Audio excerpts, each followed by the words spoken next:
Okey, kita sambung lagi pasal Greta. Korang tahu tak macam mana dia mula terkenal? Semuanya bermula tahun 2018 depan Parlimen Sweden. Budak umur 15 tahun ponteng sekolah, bukan lepak mall.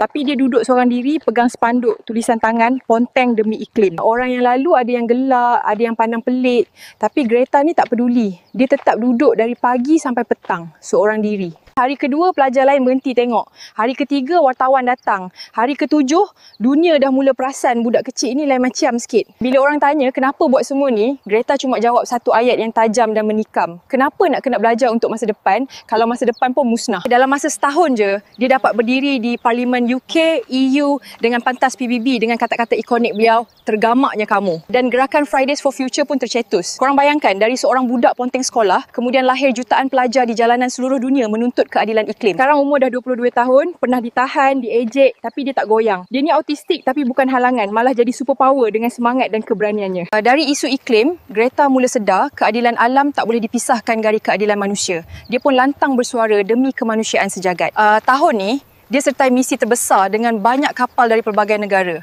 Bayangkan, gadis muda Sweden, non-Muslim, tapi dia berani hadap semua ni demi orang lain. Sanggup tinggalkan zon selesa. Sanggup hadap risiko besar hanya untuk keadilan sejagat. Kisah Greta sepatutnya jadi cermin. Kalau gadis kecil dari jauh boleh bangkit, apa alasan kita yang dekat ni terus berdiam atau mengejek pula usaha orang lain?